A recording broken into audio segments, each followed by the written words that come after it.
Hello and welcome back. We have another match coming right up. This is CCP Fozzie and CCP Dolan here to bring you Sadistica Alliance versus Agony Empire. We've got another Dominic setup here from Sadistica Alliance, and a setup that actually may be able to beat this Domi setup from Agony. Agony is a team with quite a bit of tournament experience, so I'm counting on them to fly pretty well. Quite a bit of tournament experience, but Sadistica is taking a book out of the undefeated teams of the day. A really strong setup. Not as strong a version of that setup, but we'll have to see how it goes. These Vindicators are just going to have to be powering in across right through the drone damage of these dummies and really start applying their webs and DPS and hope to crack some before they get torn apart. Yeah, I mean, if the Vindicators can get right on top of the dummies, they'll be in a pretty decent shape if they can keep that Aneros alive, too. The Assault Frig wing is really powerful. The fact that Sadistica has brought the Raptor and the Ares, which are not even really the best interceptors, instead of bringing 3 Tech 1 frigates for the same points, definitely puts them a bit down. We'll have to see what they can actually do. If I was Sadistica right now, I'd be trying to blap that Aneros really fast. We'll see what they can do. Guards already out from Sadistica. We see some TDs falling on these Vindicators. No damps from these Celestis. That is, the Celestis are damped themselves, so it may be that the Molluses actually just counter-damp them fast enough. That is the thing. When you have E-War wars like this, you can often have the faster locking frigates get the damps or jams on the cruisers faster and just lock them out from the beginning of the fight. That's really, really powerful, because, yeah, there is no damps applied to Agony yet. Yeah, that's a singular hero Mollus for the Agony Empire Just disabled team. 2 like, Celestises. Nope. Sorry, you can't lock anything. 14 Celestis. points worth of nothingness. The inverse is actually occurring here. Agony Empire applying the damage and webs and tackles on this Oneros. Yes, and that Aneros is covered with Assault Frigs right now. And that is going to hurt a lot. Enyos do a huge amount of damage. He's got Ishkars on him too. And we'll have to see how well he can tank. He is armor tanked, I believe. And Sadistica is attempting to break the Vindicator of Zamol Ixis. But that Vindicator is getting repped. The Aneros is damped, but it's not enough to break his lock on the Vindy.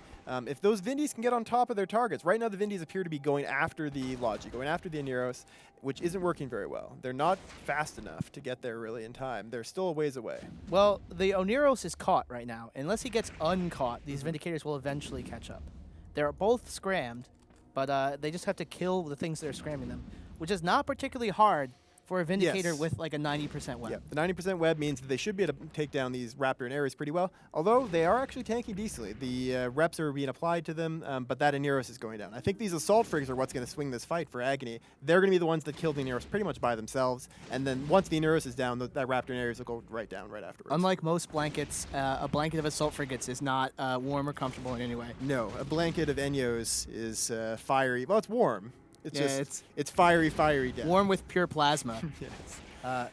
As we see here, the Oneros dropping for Chela-An. We've got a lot of damage being applied to the Aneros of Ollie for Agony Empire, though, too. So we may see them trade Logis. However, I'd actually rather be Agony after trading Logis. Yeah, with the setups. Just the power of all those assault frigates. Because right now, if the support wings clash, with no logistics for Statistica's Alliance, they'll just get torn apart. They just can't stand the damage from these Iskars and Enyos. Yep, and actually right now that Aneros is pulling back armor. He's tanking just fine at the moment. I think he got some transversal up and is no longer taking full damage from those sentry drones. It's interesting seeing, we've seen a lot of power from these sentry drones, but what he's doing is he's nice and close to the guards and he's just moving right at a 90-degree transversal to them with rep drones on him.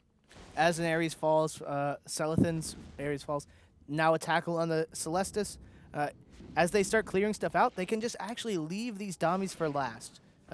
This is a tactic that you'll see a lot of people do. You either want to go full tilt into these battleships and just try and eliminate one, get the DPS threshold down so that you can tank it, or just eliminate the support, kill their logistics, and just ignore the battleships if you can tank their DPS. And trying to figure out which one is best is as much of a art as a science. Yeah. It's hard to be able to say, in this situation you should do this, in this situation you should do that. It really depends on the setup you have, the setup they have, the positioning. It really comes down to experience. And Agony Empire does have a lot of that experience. Sadistica's got some PvP experience. They live in low-sec. But Agony is one of the most experienced PvP groups out there. They do a lot of training of new players in PvP. And they're also a very experienced tournament team. As though we see the Vindicator taking a ton of damage. Yeah, where is he on the field? He is...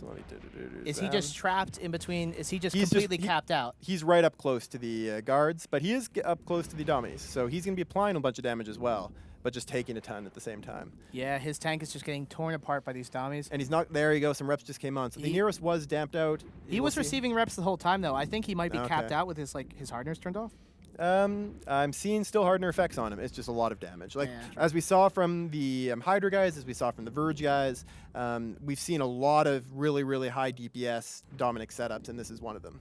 Yeah, he held on for a long time, and Yep. in that meantime, Islador, as he falls, Islador is about to fall in the Dominics. Yeah, he held out long enough.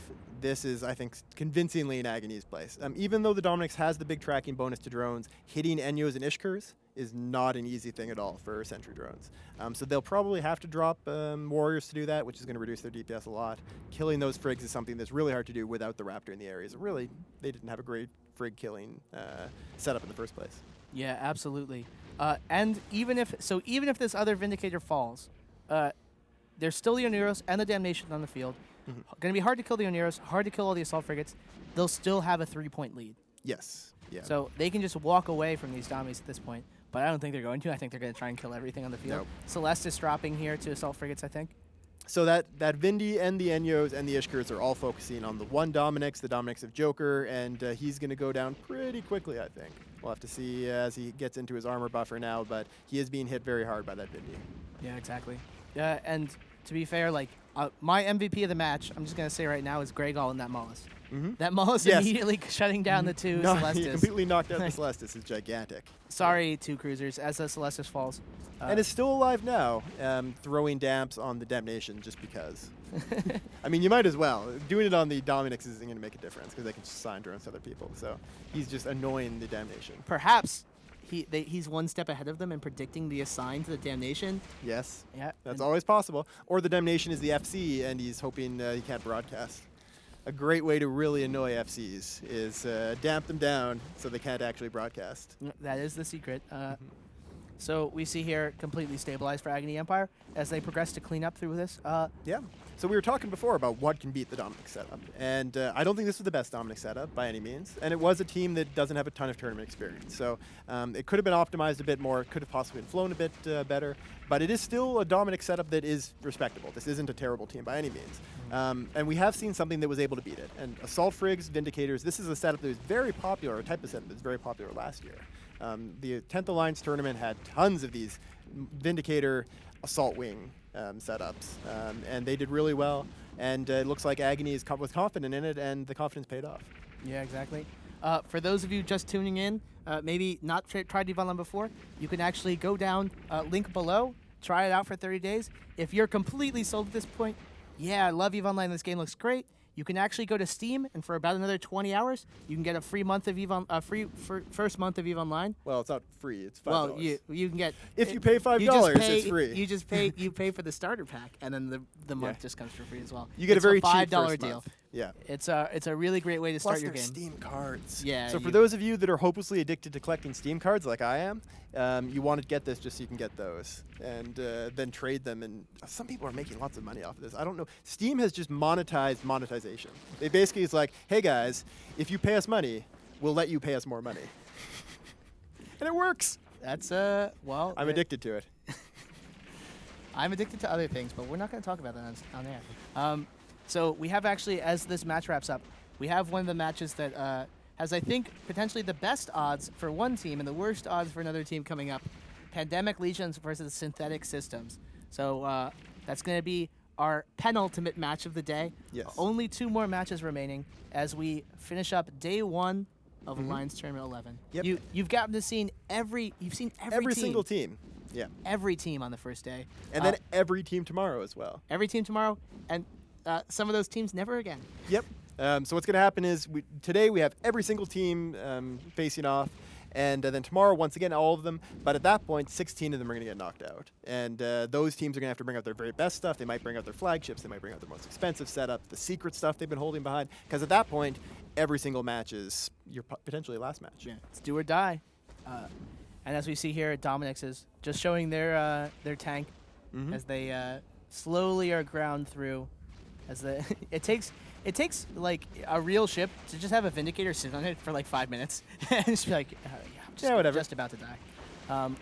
But yeah. he is going to go down before time runs out. The Damnation might survive. We may go to time here with that Damnation still alive, but he is damped.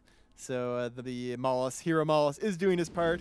Grey Gal and the Mollis, who just like wrecked the entire other team's strategy. I'm sure they were talking a lot when they landed on the field. Okay, guys, I need you to damp this guy. I need you to damp this guy. It'll be great. We'll have it all worked out.